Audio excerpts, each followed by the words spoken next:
Olá pessoal, seja bem-vindo a mais um episódio do Náutica Além do Mar, o podcast da Marina Itajaí, diretamente aqui da Marina, hoje com uma edição especial de Novembro Azul, né, Lari? Nós estamos aqui novamente com o Carlos, diretor da Marina Itajaí, e o nosso grande objetivo é desmistificar o mundo das águas e mostrar para as pessoas como esse universo náutico ele é tão complexo, envolve saúde, envolve qualidade de vida.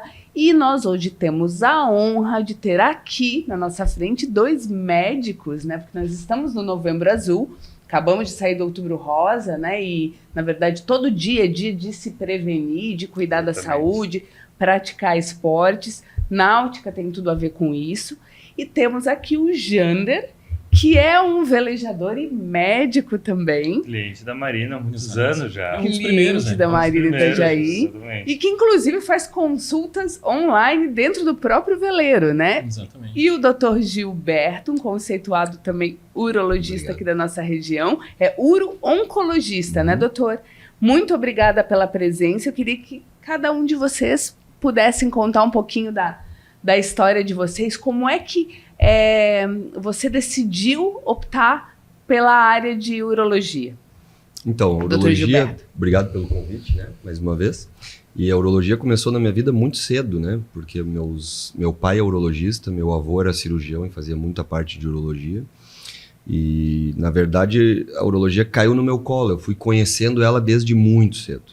Uhum. E quando eu me vi, eu estava dentro da urologia e sempre gostei muito de cirurgia e dentro da faculdade eu operava muito com meu pai e quando eu me vi eu já era urologista, né? Uhum. Então foi uma opção que veio meio que no DNA, né? Certo. E das múltiplas facetas que a urologia tem, das áreas que a gente consegue atuar, a área que mais me encanta é a parte da oncologia, a parte de câncer. E é a que eu me dedico já há quase 15 anos. E hoje a gente está num mês, né, alertando as pessoas, como sempre, a desmistificar essa questão do... Ou ainda existe essa questão do receio de fazer exames de prevenção ou de deixar para depois, né?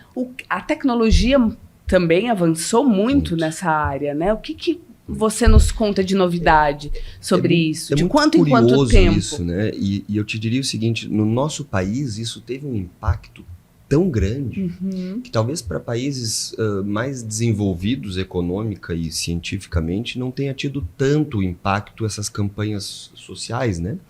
Mas para o Brasil teve um impacto tão grande que a gente viu um boom de diagnósticos de câncer de próstata e de câncer de mama antes, por causa dessas campanhas de prevenção. Né? Entendi. Hoje a gente tem uma incidência de câncer de próstata diagnosticado no nosso país maior que de mama.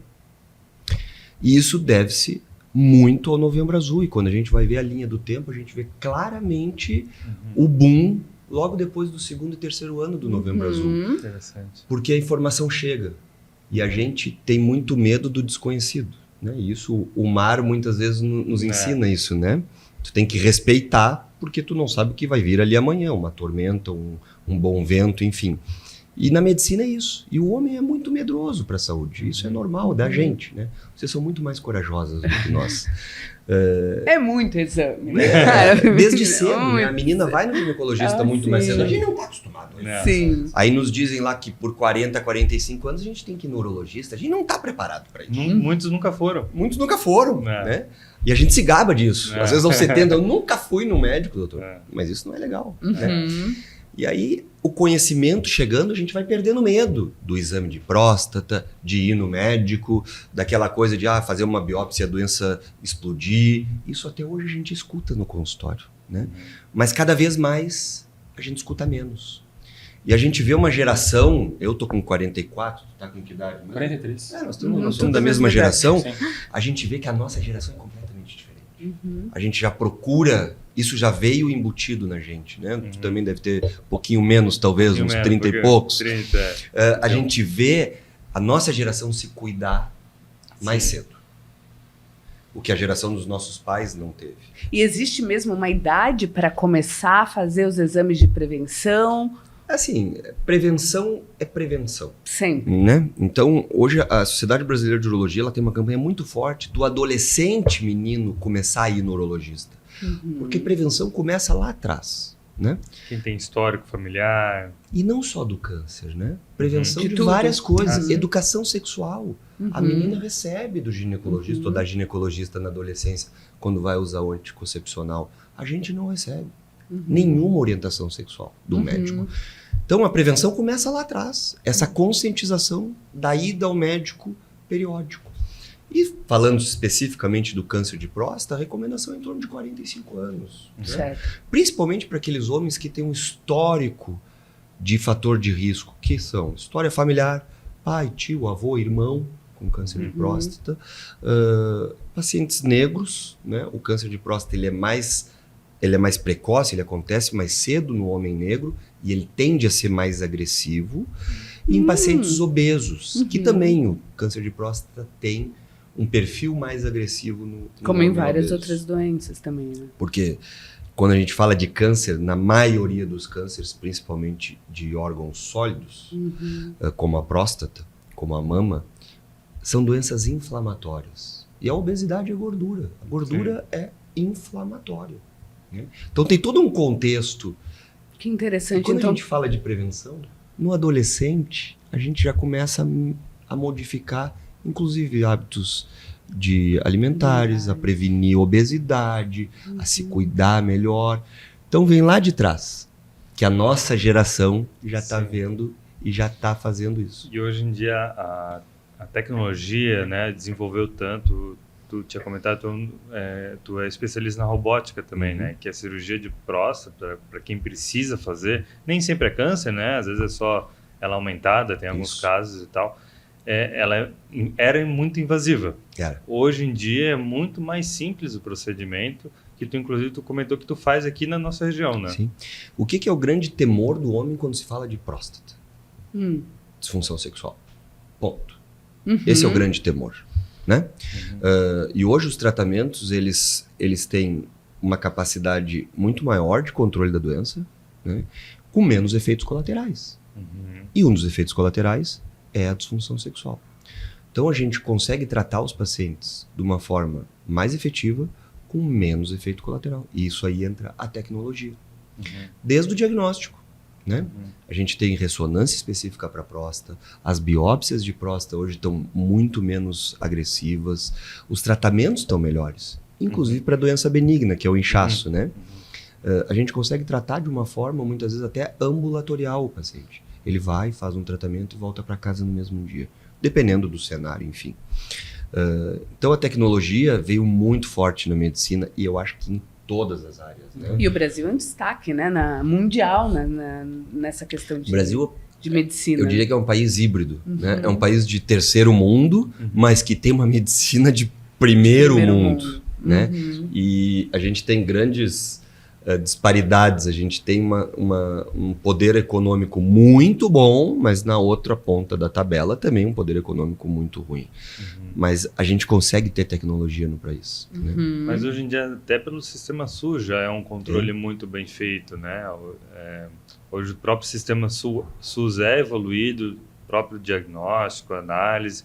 Já existe uma tecnologia, talvez não para uma robótica, que hoje é até uma coisa meio moderna, Mas meio pelo nova. menos tem, né? Mas tem solução, tem a biópsia, como tu falou, está muito mais evoluída.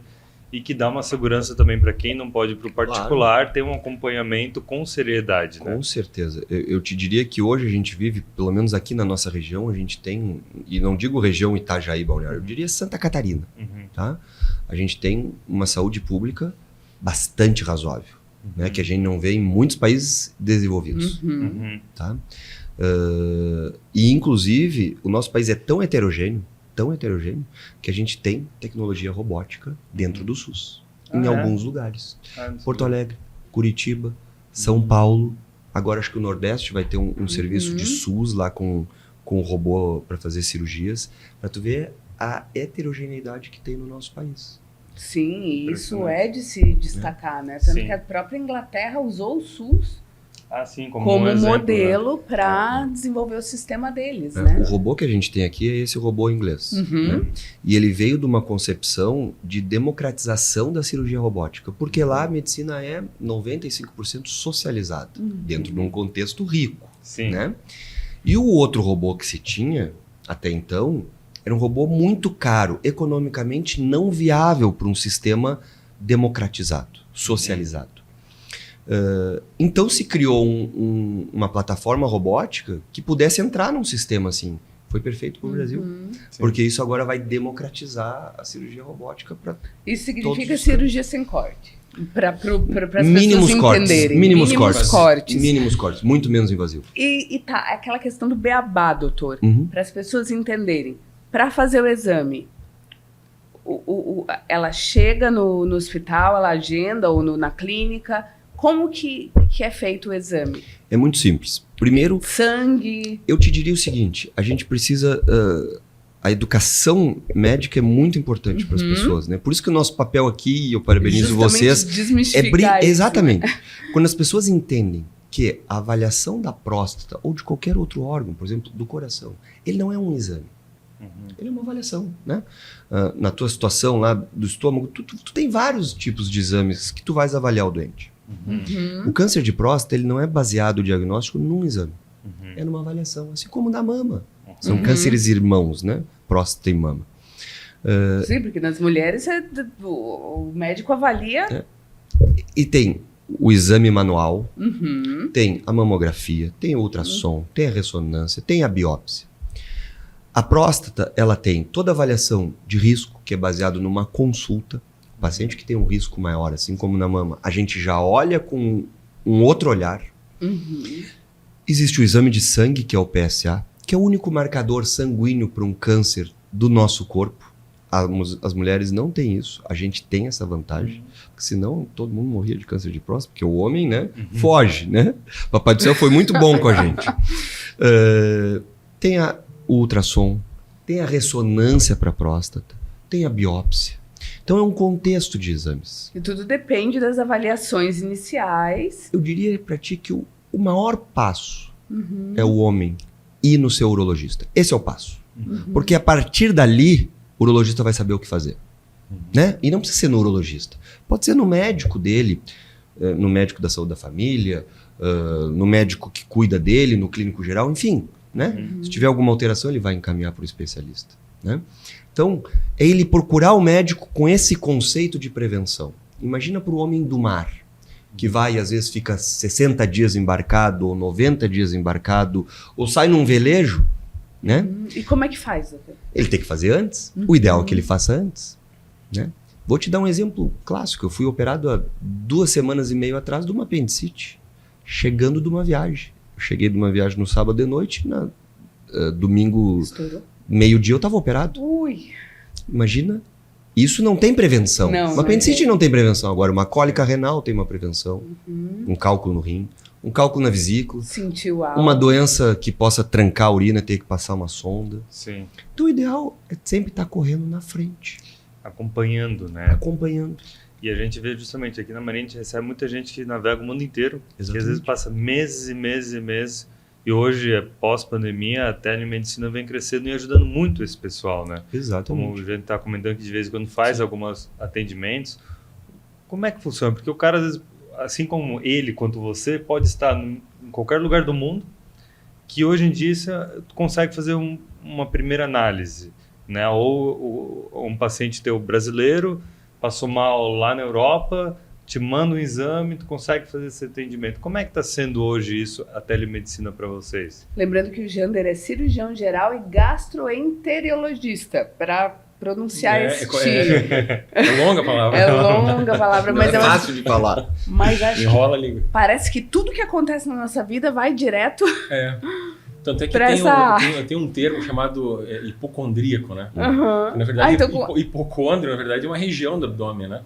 Então, frequentemente, quando se sente mal, aquele mal-estar, muitas vezes acaba sentindo nessa região, né? E você recebe muitas pessoas que... Também recebo nesse sentido. Mas, assim, sobre a minha especialidade, né, semelhante ao Gilberto, também no início da faculdade, eu gostava de operar. Eu fiz medicina para ser um cirurgião. Então, eu fiz a cirurgia geral e depois eu titulei como gastroenterologista, que é uma especialidade clínica.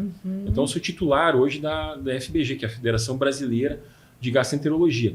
E como atualmente, além de operar, eu faço a parte clínica, Então, me possibilita isso que o Carlos acabou de comentar, que é fazer também os atendimentos online, através da telemedicina, que foi liberada agora oficialmente após a pandemia.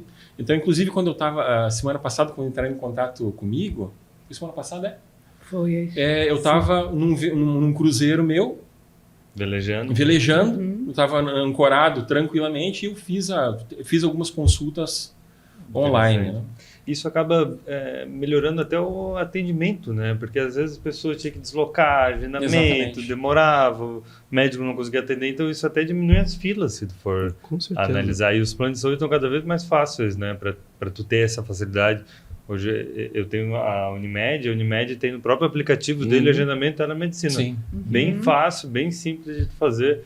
Porque às vezes é uma coisa pequena, que tu só quer ter uma consulta, né? Às vezes só olhar para vocês e conversar já acalma. Eu acho que a medicina também traz muito isso, acalmar a pessoa. Né? Acalmar com A esse... Unimed aqui, Litoral, ela implantou um sistema durante a pandemia do PA digital. Sim. Isso resolveu um caos que a gente tinha no pronto atendimento. Porque muitas vezes a gente conseguia resolver coisas menores digitalmente, vamos falar assim. Sim. E isso trouxe, assim, porque a estrutura de um dia para o outro tu não consegue ampliar, mas uma epidemia amplia de um dia para o outro, né? Então tu conseguiu acomodar uma situação, né? Que é isso, é exatamente isso, né? Às vezes tu tá viajando, como ele disse, tu consegue resolver, tu consegue... Vamos dar um exemplo clássico, né? Tu tá com um paciente com uma gastrite erosiva, alguma coisa assim. Antes dele perfurar e fazer uma úlcera e ir para uma cirurgia, o Janderson já está tratando ele, já está resolvendo o problema dele, e quando ele voltar, as coisas já estão, né? E é claro que ambos são técnicos, mas ambos também gostam de velejar, velejam, gostam da náutica. O Jander tem um veleiro aqui na Marina Itajaí, tu veleja também bastante. Então, vocês acreditam que as doenças, elas vêm por conta de da saúde, da qualidade de vida, esse contato com a natureza, a náutica, os esportes náuticos, eles influenciam, eles ajudam também a manter a pessoa com uma qualidade de vida melhor? O contato com as águas? Olha, eu acredito que sim, eu fiz até uma... Claro que vocês são técnicos no assunto, né? A gente entra numa área mais... Eu até velejei com um amigo agora, no começo do ano, eu fui a Porto Alegre. Então eu desci essa costa aí, que muitas vezes é uma costa bem tenebrosa, desafiadora. E esse colega, eu perguntei para ele assim, tá, mas que idade tu tens? 53. Eu não acredito, cara. Cara, eu te dava 40. Falei, não, mas o sal, eu acho que o sal e o sol conserva a gente, deixa a gente mais jovem e tal. E eu acho que o sol, a natureza, o mar, essa conexão assim, te permite assim, viver de uma forma mais saudável. E no passado também, você tinha os solários, né, onde você se tratava ali. Então o sol ele é um amigo. É claro que tem que usar protetor. Tem que usar protetor no rosto e tal, mas assim, de uma forma geral, o sol ele é um amigo. O mar ele é um amigo. Então essa possibilidade de estar em contato com a natureza e de administrar o estresse, com certeza me parece que é favorável à longevidade, saudável. E o estresse do dia a dia, com essa questão das pessoas, até da cultura do Brasil, de correr sempre, trabalho, isso também influencia muito na parte do estômago, gastro. Digestivo, sim. Digestivo. A saúde digestiva, os sintomas digestivos, eles são muitas vezes provenientes de uma somatização. Sim. Então, frequentemente, a moça briga com o namorado, por exemplo, vai ao médico com desconforto abdominal. Isso aí, muitas vezes, é toda uma questão de uma somatização. Tá? Por trás disso existe toda essa questão aí. E tem algo interessante, assim, que foi quando me perguntaram no atendimento online, né? Algumas coisas estão mudando. Uma vez se trabalhava para ter a merecida férias, né? As merecidas férias, ou a merecida aposentadoria. Hoje é tudo meio que misturado. Eu saio para velejar na minha folga e como eu estou de bem com a vida, eu paro um pouco, trabalho, faço meu atendimento online. Equilibrar, né? Então hoje a tendência hoje em dia é trabalhar e tirar férias e se aposentar tudo que ao mesmo tempo. E acho que, como a Lara falou, o estresse é um dos grandes vilões para qualquer ramo da medicina, né? A urologia também. A palavra é essa. É estresse. Eu, por exemplo, quando a gente começou a Marina aqui, eu tinha uma responsabilidade muito grande, eu era novo, e me batia muita gastrite. E eu tenho até Exato. hoje, assim, de gastrite. Eu tenho intolerância à lactose, então já tenho que cuidar. E o cara, quando tá estressado, não cuida com nada. E eu tinha direto problema. E aí eu, de vez em quando, tenho. Aí eu tenho que tomar um remédio para gastrite. Que né, bom pra que seu irmão é organizar. médico também. Que bom que meu irmão é médico também. Os exames, Mas é né? realmente isso, e tu não sabe o que é. Porque tu tá com azia, tu tá com aquilo, até tu descobrir que um cara com 23, 24 anos tá com gastrite por causa de estresse, é difícil. Exatamente. E eu acho que o contato com natureza, em modo geral, para quem surfa, tu surfa, para quem veleja também, é realmente liberar o estresse. O cara tá desestressado. E o velejar tem um pouco disso, né? O velejar não é tu ir para um lugar, passar, beber, curtir, fazer churrasco e voltar. É tu navegar. Exato. Então tu não consegue fazer nada rápido, não depende de ti, tu tem que estar tranquilo para conseguir velejar. Tu veleja também, tu sabe que às vezes, cara, tu leva 12 horas de Florianópolis para Itajaí. O mar te Às passa vezes 3 essa horas. tranquilidade. O mar passa.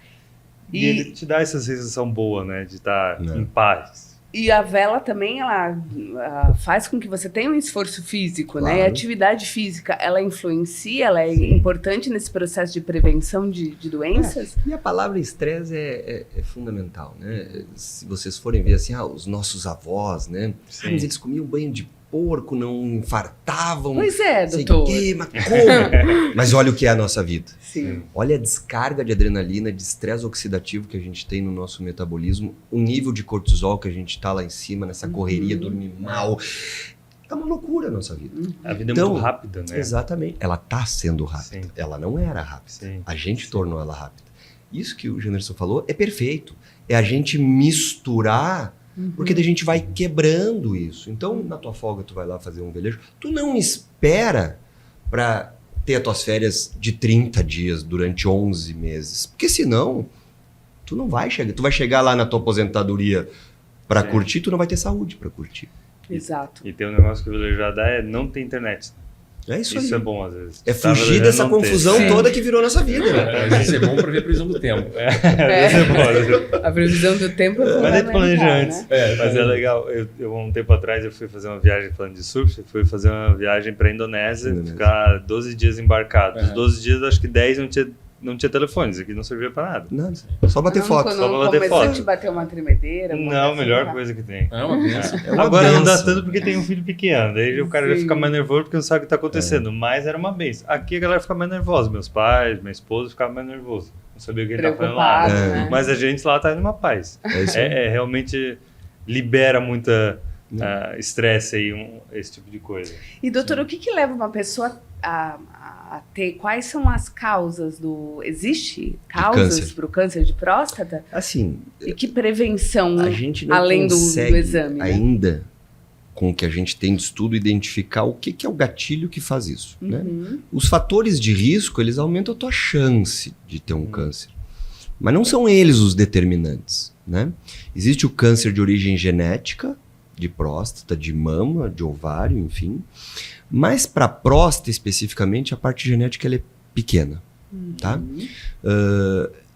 A gente não sabe exatamente muito bem o porquê que ocorre.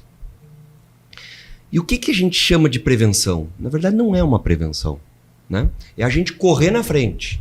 É o cara que sai para velejar e sabe da previsão que vai ter uma tormenta mais ou menos ali, corrigir a rota dele, tentar fugir, baixar o pano e assim por diante. A gente tenta pegar um câncer no estágio inicial da doença. Porque daí a gente consegue curar. Sim. E o paciente segue a vida normalmente depois. O problema é quando a gente está no meio do olho do furacão, no meio de uma tormenta, e aí tu quer corrigir a rota. Não vai dar. Então, a gente precisa ter um diagnóstico precoce. Isso é chamado de prevenção no câncer de próstata. É um termo errado, mas serve para ponto de vista educativo. A gente não previne a doença. Sim. E teve um boom ali na década de 2000, 2010, por ali, de vários nutrientes que se podia usar, selênio, enfim, vários nutrientes que podiam, em tese, diminuir a chance de câncer de próstata. Isso tudo foi caindo por terra com os É muito estudos. personalizado, né? É Cada muito corpo personalizado. é um corpo. A gente não tem nenhuma medicação, nenhum nutriente que possa diminuir a chance de ter câncer de próstata. Então, a melhor forma de prevenir a morte pelo câncer de próstata ou um dano pelo câncer de próstata a gente diagnosticando ele no início. E ele hoje é um câncer extremamente tratável. Extremamente Inicial, curável, extremamente curável. mesmo sem cirurgia, mesmo sem quimioterapia, é tratável de outras maneiras, quando é, obviamente, como a gente falou, fases iniciais. Né? Para tu teres uma ideia, existe Mas também se passou da fase Esse é o inicial, problema. pessoal, aí o negócio fica complicado. É do 8 ao 80, né? Existe um tipo de câncer de próstata que muitas vezes a gente não trata, a gente só acompanha já depois do diagnóstico. Porque o risco dele progredir é tão pequeno que a gente segue ele, só, monitorando ele. Se chama vigilância ativa. E existe aqueles cânceres que são mortais, né? Que tem um genótipo muito mortal, muito agressivo. Esse tipo de câncer é o câncer que dá metástase mais precoce, por isso que a gente precisa pegar ele bem no início. Porque depois eu não consigo curar mais o paciente. Eu só vou paliar a doença, eu vou prolongar a vida dele, mas eu não vou salvar ele. Então, por isso da importância desses exames preventivos, né? E por isso que a gente aceita esse termo, embora errado, é uma prevenção de uma complicação maior. Sim. Né? Sim. E além das idas às clínicas, aos hospitais, para você prevenir, o que vocês indicam em termos de rotina diária para que as pessoas possam fazer para se prevenir de doenças em geral? Estava falando da atividade física, a questão de cuidar em relação à obesidade. Tudo que envolve saúde. Né? Tabagismo é péssimo para todos os tipos de câncer. Ele não causa câncer de próstata, mas ele aumenta a chance de metástase da doença avançada. A obesidade é péssima para inúmeros tipos de câncer. Então, alimentação saudável, né? A gente falando em mar, né? Peixe é fantástico. Frutos do mar é fantástico. Quando tu fala em alimentação saudável, como que tu avalia esses alimentos industrializados? É o que eu ia te dizer, quanto menos pacote, melhor, né? A gente gostava tanto de ir à feira antigamente, eu sou do Rio Grande do Sul, eu sou de Rio Grande, eu nasci na beira do mar, né? A gente tinha muita feira lá. Aqui eu vejo muito pouca feira de rua. Sim. Né? Feira. Sim. Né? O agricultor levando para tu comprar, isso tem muito na Europa. Nós perdemos esse hábito aqui. A gente vai muito no mercado, muita coisa industrializada. Muita coisa pronta, né? Mas claro. Massa pronta. Tudo pronto. Quem bate massa hoje em dia? É tu comprar massa de bolo pronta. É tudo pronto. E faz toda a diferença. É tudo pronto. No estômago, na digestão. É um pão que fica no pacote, às vezes 30 dias e não cresce nem um fungo ali. Pô, não é um pão bom, né? É pão estranho. bom. Aquele pão francês que no outro dia já tá meio duvidoso. Já tá meio duro. Então assim, é exercício físico. É não ganhar peso. É não fumar. É ter o seu momento. De Isso aqui é um exemplo. Vai lá, veleja na tua fuga. Tu tem que ter a tua fuga. Né? Vem aqui, tu não tem um tempo, mas vem aqui, dorme no teu barco. Desliga do mundo. Né? Sim. Isso é saúde mental e física. Sim, e agora, obviamente, nós gostaríamos de saber quais foram as principais. Vocês estão médicos, mas também tem esse pé no mundo das águas, né? E a gente quer saber qual foi a tua grande aventura, que o teu passeio, que foi inesquecível, porque todo velejador tem uma, né? Não tem como não ter. Todo mundo tem o perrengue que fala, nunca mais navego, até semana que vem. Exatamente, esta é a palavra. Eu já tive, como comandando, e já tive situações onde eu era tripulante. Você faz competições ou você é atleta também na... A regata, sim. As regatas oceânicas, assim, eu faço. Participou? Participei do circuito. Olha! Aí. Foi muito legal. Alguns amigos de Blumenau vieram, fizeram parte da minha equipe. Agora, assim, ó, eu como tripulante, eu já fiz Cabo Horn, né? Cabo Horn, Ilha dos Estados e tal. E foi... Faz quanto tempo que tu fez? Faz uns 2 anos. Foi legal. Com o Henk, inclusive eu tava com o barco aqui. Sim, sim. E o Henk é muito engraçado. Henk é um velejador. Até eu vou contar rapidinho né? A história dele. O Henk foi um dos primeiros velejadores internacionais que veio para a Marina. Isso 2016, eu acho, início de 2016. E a Marina tá tão vazia que a gente botou o veleiro dele, tirou o mastro, botou dentro do galpão, porque cabia. E ele fez manutenção. Após ele divulgou em um fórum e tal, não sei o que, gostou muito dele. Começou a vir muita gente. Até hoje vem gente que conhece ele porque soube daquela história. Então, um cara que a gente tem... E fazia muitos anos que ele não vinha para cá de novo. Ele tá nos livros do Amir Klink, quando eu encontrava ele. Ele é um cara engraçado. Ele é um cara bem legal. Velejadores icônicos, emblemáticos sim, aqui, né? Sim. E como é que foi essa experiência? Quanto tempo vocês saíram daqui da Marinha? Não, eu fui até o Ushuaia e a gente lá. fez as ancoragens na Ilha dos Estados, né? Onde tem o famoso farol do fim do mundo, né? Tá lá, né? Então, deixei minha mensagem lá escrita. Mas é uma navegação dura, né? Muito vento e tal. Mas eu também tenho os meus perrengues aí comandando, né? Muitas vezes velejando solo e tal. Eu considero que a tripulação ideal de um veleiro é o casal. Você, a tua esposa e tal, namorado. Mas é muito... Assim, ó, eu entendo que é muito interessante também velejar solo. Para quem gosta da solitude, para quem não se agonia. Porque algumas pessoas se sentem mais inseguras, né? Mas então, velejando solo, já entrei em Paranaguá, Guaraqueçaba, já desci a costa aqui. Passou noites velejando madrugada. Exato, já passei. E como é que chama teu veleiro, Jânio? É o Namastê. Namastê. Bem característico, né? Namastê. Namastê. Parece que tem uma superstição náutica aí que quando você compra o veleiro, você não deve mudar o nome. Mas eu, para ser sincero, eu gostei do nome. Você mudou o nome? Não, eu gostei. Já era Namastê. Já era Namastê. Namastê. Quantos pés? 32 34. pés? 34 pés. É grande o veleiro? É um veleiro grande, veleiro bom, de tamanho bom, confortável.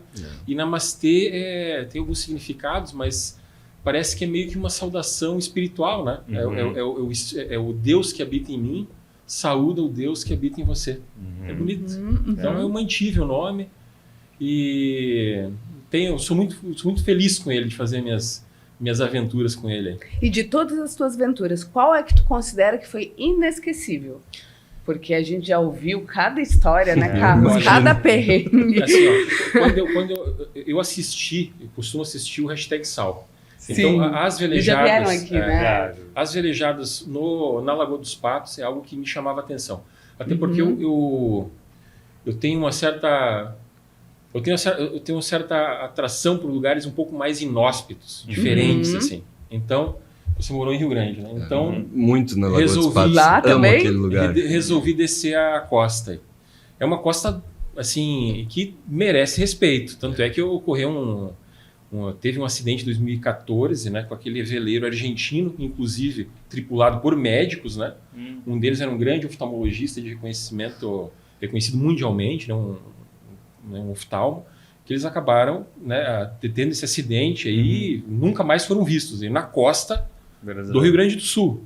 É uma costa dura, assim, não de vento tem onde duro. tu parares, é Laguna e depois em Rio Grande. Eu ia dizer Florianópolis, no máximo ali Laguna, depois não tem mais nada. Não tem Você mais nada. consegue até parar em Imbituba, em algumas situações de emergência, né? Mas não... Tem que entrar ali na área do porto. Exato. E assim, peguei uma noite de mar alto, tá? E quando você chega em Rio Grande, você pensa que a dificuldade diminuiu porque você vai entrar na lagoa. O canal aqui... Quanto seria a dimensão, mais ou menos, assim, para ti, de olho? Assim, quantas vezes é maior lá em Rio Grande? São 4,5 km, acho, só de pedra, só de mole, de cada lado. Ele é um mole quilométrico, né? Quilométrico. Mas um troço gigante. Com mar, com aquela lagoa toda vazando contra, né? Não é fácil a entrada ali, isso, né? E navegar na Lagoa dos Patos é um desafio. Assim, pode parecer o seguinte, ó, é uma lagoa, é calmo, não. Assim, ó, é tudo aberto, não tem relevo protegendo, o vento entra muito forte. Muito forte. E as ondas ficam curtas, de vento, né? Exatamente, elas freiam o teu barco, cara. Daqui a pouco, teve uma noite lá que eu peguei um vento contra, lá uma borrasca contra, que o barco ele era uma onda, duas, na terceira ele freava, ele ficava navegando a 1,5 nó. Sabe? A gente... E uns bancos de areia também, cheio de banco que muda toda hora. Mas é desafiador e talvez por causa disso que a gente acaba... E tu tava sozinho nessa? Não, eu tava com um amigo. Tava com amigo. Eu tava com um amigo porque o receio que eu tinha era de eu chegar em Rio Grande, tem que descer com vento nordeste, tem que subir com vento sul, a lagoa. Eu fiquei com medo de chegar lá e eu não ter janela de tempo e ter que deixar o barco nas mãos de alguém que entendesse de navegação. Vim para cá operar um pouco e depois voltar. Mas felizmente eu consegui aguardar um pouco lá e consegui subir a Lagoa dos Patos até Porto Alegre. Legal. E parece que essa questão da vela tem algo viciante, né? Que quanto mais aventura vocês têm, mais vocês querem velejar, né? Depois fala, nunca mais, parece, nunca mais vou velejar no dia seguinte, não, já estão pensando numa outra viagem. Sobre essa costa do Rio Grande, já escutei vários velejadores falarem que nunca mais, cara. Mas continuaram. Alguns continuam. Os que a gente entrevistou, todos pensaram e depois... Todo mundo fala, até a hora que para, toma um café, toma um chopp, e fala assim, tá pra ir de novo. Vou continuar. Vou me organizar melhor, mas vou. Exato. E doutor Gilberto, você gosta de surfar, assim como o Carlos aqui, né? Surfa Mas já? Ainda surfa? Ainda Surfa surfo. Eu te diria que, assim, por eu ter nascido em Rio Grande, eu acho que a pessoa de Itajaí... Eu me encontrei aqui, porque Rio Grande e Itajaí são cidades irmãs, né? Tem Navegantes do outro lado, tem São José do Norte do outro lado. É um pouquinho... A dimensão é um pouquinho maior, mas é muito parecido. Lá não tem morro. É colonização portuguesa, eminentemente, que nem Itajaí. Tem porto, pesqueiro, é muito parecido com Itajaí. Sim. E eu me criei no Yacht Club. O Yacht Club lá foi fundado pelo meu tio, pai do meu primo que tem barco aqui, né? Então, Pessoal do coral. eu sempre pesquei muito com meu pai, eu sempre vivi dentro do mar, surfo desde os 10 anos de idade. E a vela, para mim, começou também muito cedo, no Optimist, né? Eu sinto muita falta de não ter isso aqui pro meu filho. A minha filha é um pouquinho menos, mas o meu filho ama.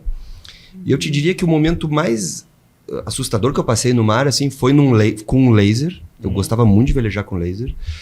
Que eu capotei e foi... Capotou? E foi com aquele ventão lá na Lagoa dos Patos, Faz na muito frente tempo? do iate. Eu era pequeno, eu tinha 15 anos.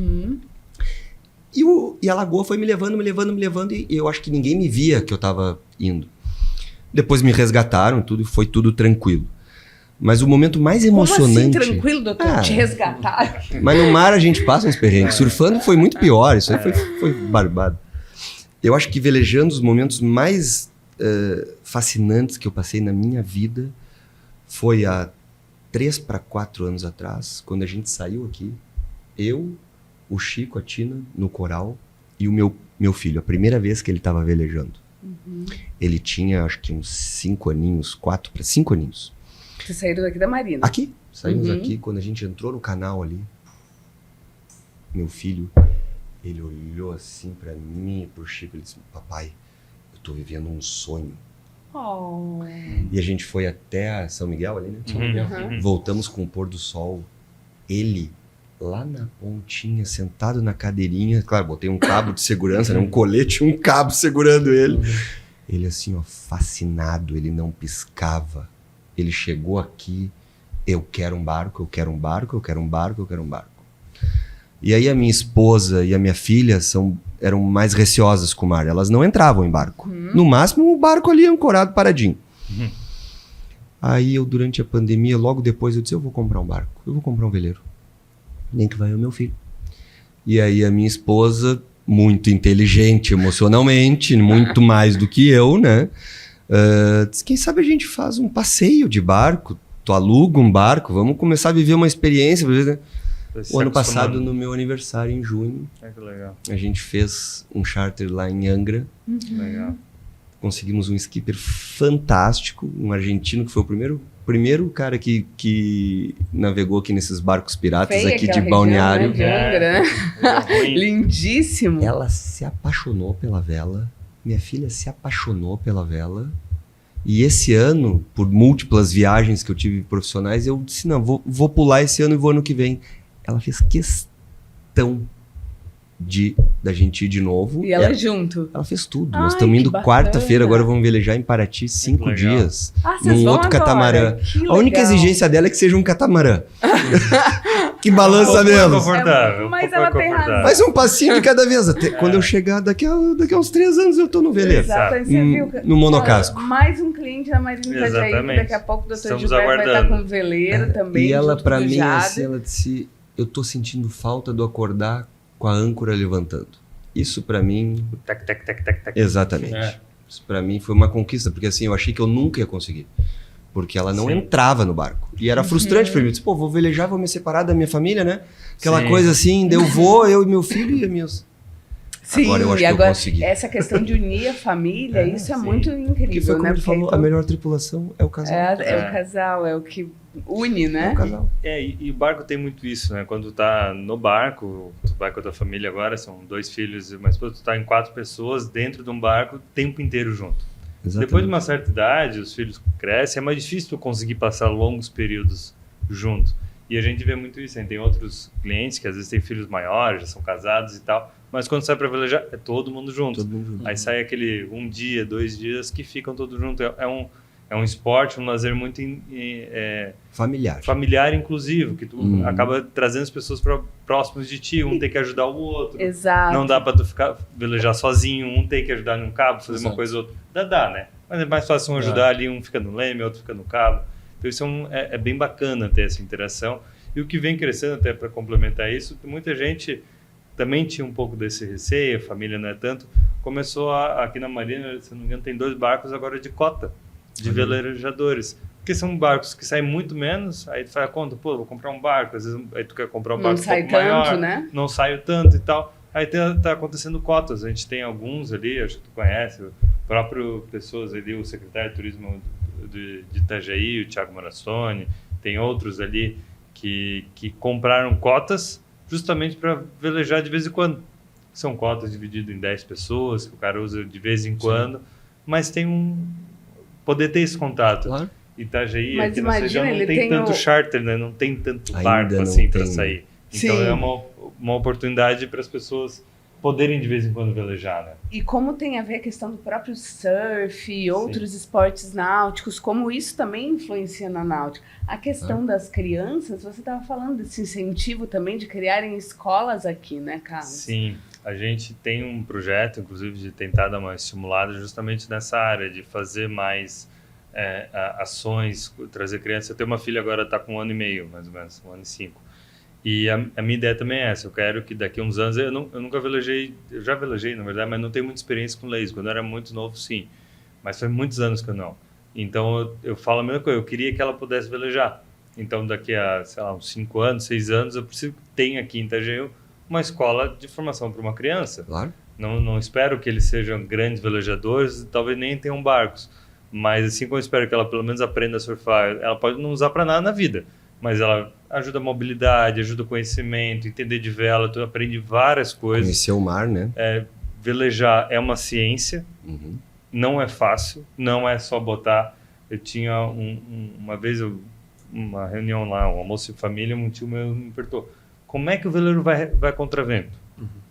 Porque se tu for pensar, logicamente não tem como. Uhum. Como é que ele faz para ir contra vento? Como é que ele vai no sentido sul, tu quer ir para o sul? Como é que tu consegue? Então, isso tudo é conhecimento. Conhecimento é cultura. Então, isso faz com que amanhã na vida dela, na vida de quem veleja, ele usa isso para outras coisas, Exato. para outros aprendimentos. Então, eu acho que é um esporte muito legal para isso, que ensina muito, educa muito. E o Dr. Jander também, na época da pandemia, ele prestou um serviço Comunitário, social. fundamental aqui na Marina, né? Não sei se o Gilberto sabe, a gente recebe muita gente de fora, mas assim, a gente chega a receber 4, 5 veleiros por mês aqui de estrangeiros. E bem durante a pandemia, quando iniciou a pandemia, é o período que muitos barcos do Ushuaia vêm para Itajaí justamente porque lá é muito frio, então eles vêm para cá, fogem um pouquinho do frio. E o Brasil, ele não avisou muito que ia fechar a fronteira. Então, ele teve vários problemas durante esses períodos, até com a fronteira fechada e após a liberação de entrada, porque quando tu tá vindo de avião, existe um procedimento muito óbvio. Tu chega Claro. no aeroporto, tem alfândega ali. Claro. Quando tu tá vindo de navio, tem um procedimento muito óbvio. E quando tu tá vindo de carro, também tem a fronteira lá, tu passa. E quando tu vem de barco?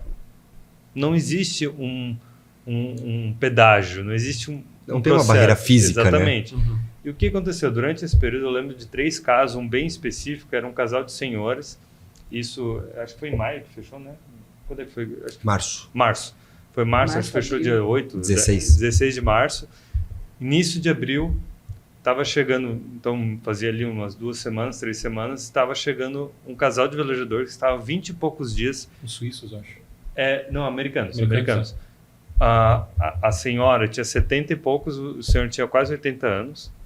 eles estavam 20 e poucos dias navegando, eles não teriam condições físicas e até comida, bebida e tal, para sair do Brasil, porque o Brasil é uma costa gigantesca, não teria para onde eles irem. E o que tu faz com o senhor desse? Ligou para cá, eu ainda estava em casa, porque não podia vir muito e tal. Tivemos que fazer toda uma ação junto com a Polícia Federal, junto com a Marinha, envolver todos esses... país fechado, mas era como um abrigo humanitário, porque a pessoa não ia morrer no mar. E aí a gente chamou na época o Jander também, porque, beleza, eles chegam. E se eles tiverem Covid? Pô, mas estão 25 dias velejando. Então, o período era 14 dias, já passou. Ah, mas como é que tu prova? Aí a gente fez o quê? Todos os velejadores que chegavam em Itajaí, lá fora a gente mandava o Jander, ia de barco, fazia toda uma consulta presencial, inspeção sanitária, com uma ficha do... Qual que era o órgão, me ajuda? Tinha uma ficha técnica, né, que vocês usavam. Eu não recordo agora. Era uma ficha que o governo na época fez para comprovar, então ele fazia todo esse termo, a gente apresentava para a Receita Federal, para a Polícia Federal e para a Marinha, comprovando que foi feito. Esse casal ficou, acho que eram 40 dias presos no barco dentro da marina, não podiam sair do barco, a gente entregar comida e coisa assim para o cara receber e acompanhar. Acho que tu até tinha que vir acompanhar, 15 dias depois tu teve que vir acompanhar e tal. Isso não foi 1 ou 2, foram acho que 5 ou 6 que tu fez, né? Teve um casal de suíços também. Sim. Que eu fiz amizade, né? Falavam francês, eu já vi parler francês. Para aproveitar e fiz amizade, conversei um pouco com eles. Aí, quando eles foram embora, um dia eu cheguei à noite ali e adivinha, tinha um presente, né? Então, um canivete suíço. Que legal. Olha só. E isso era uma coisa que não te acusa, era uma coisa assim, eu liguei pro Jander à noite, cara, tu consegue, tu desesperado com uma situação, não sei o quê, não tinha como a gente vir de lá pra cá, e foi realmente muito em cima da hora. E eu lembro, tu vinha à noite, madrugada, às vezes vinha aqui atender, a gente ia lá junto, ia no barquinho, mandava resgate lá, foi tudo em alto mar para ter todo o processo antes de atracar. Então foi bem bacana a experiência aí, bem diferente. Essa comunidade da vela, do mar, ela é muito integrativa, né? Muito se ajuda. Tá todo mundo... É uma expressão muito comum, né? Mas tá todo mundo no mesmo barco. Exatamente. Né? Ou melhor, no mesmo mar, em barcos diferentes, mas todo mundo se ajuda. Exatamente. Né? Isso é fantástico. Sustentabilidade, ali né? não tem, conectados. ali não tem carteira econômica, não tem língua, não tem... Sim. A linguagem é o mar. Sim. E isso é muito bacana. Isso é muito bacana, né? Até que acontece Sem um dúvida. perrengue, tu tem que ajudar. Exatamente. E ali é uma tu não comunidade. pergunta, tu ajuda. Quantos já se ajudaram, né? Surfando, quanta Meu gente Deus, já resgatou. Tu nem fala a mesma língua, não interessa. A gente se ajuda. Sim. É muito interessante. Mas, senhores, agradeço. Sei que vocês têm agendas E lotadíssimas. a gente gostaria de saber o contato dos dois, né? Sim. Dr. Gilberto Não sei se vocês atendem clínica, coisa assim. Então, eu atendo na clínica Urocenter, né? Qual somos donos e sócios. Aqui em Itajaí, em Balneário. Né? Tem Instagram, site, para as Tem pessoas Instagram, acessarem. tem meu site também. Meu Instagram é Dr. Gilberto Almeida. Contato da minha clínica tem ali. A gente coloca também, né? E pelo nome é muito simples hoje, Sim. com o Google, né? É. Com o chat GPT, com toda essa tecnologia aí que Sim, a com gente acha certeza. muito fácil. E Dr. Jander, Eu atendo em Brusque, minha atividade Atende em profissional é em Brusque, ou em qualquer lugar do planeta, ou também né? em qualquer lugar agora, com uma facilidade, Acho que o vento leva, né? facilidade virtual. Me encontro virtualmente também. Mas eu atendo no meu consultório na Salutar, em Brusque, atendo em todos os hospitais em Brusque, tanto cirurgia quanto endoscopia. E o meu Instagram, Jander Tomazelli, E lá Então, dá para acompanhar as tuas aventuras também? no pessoal. No pessoal. No pessoal é Jander João. Olha Aí só. no pessoal eu tenho minhas postagens aí Das do mundo velejadas. náutico, da Ó, que velejada. bacana. Então, doutores, agradeço o tempo de Obrigado. vocês. Muito Eu que obrigada. agradeço o convite. E- Opa, obrigado. Obrigado, Carlos. E que esse novembro rosa, novembro azul. azul, outubro rosa não sejam apenas meses, né, datas, que as pessoas continuem se prevenindo sempre. Muito obrigada pela presença, pelo alerta. Não sei se vocês têm mais alguma complementação. Eu parabenizo vocês, assim, tiro o chapéu, né? O cap, né? Obrigada. Porque, assim, saúde, ela está envolvida em torno, e vocês têm um ambiente salutar, muito salutar aqui, né? É uma vista boa, a gente come olhando uma vista boa, é o barco, é a amizade, é todo mundo feliz, e esse ambiente é muito bom. Eu venho com meus filhos aqui, eu venho com a minha esposa, a gente está sempre muito aqui, embora eu não tenha ainda a sorte de ter um barco aqui. Futuramente terei. Então eu Em parabenizo breve. muito vocês, porque essas ações têm uma repercussão muito grande, a gente vê isso no nosso dia a dia. Tá? E eu, como um profissional da saúde, agradeço vocês por ajudarem a promover isso tudo. Bacana. A gente que agradece. Obrigado. Bacana. E a gente deseja aí que vocês tenham maravilhosas aventuras. Bons ventos Bons para ventos. próximos velejadas aí da viagem de vocês. Exato. Sempre. Meus filhos estão contando os diazinhos que nem... Falta um dia só. E o podcast Náutica Além do Mar segue aí com entrevistados incríveis como os nossos médicos náuticos. A gente segue todas as quintas-feiras, 16 horas. Acompanhe pelo YouTube, Spotify E Instagram da Marina. e Instagram da Marina. Pessoal, até breve. Tchau, tchau. Tchau, tchau. Obrigado.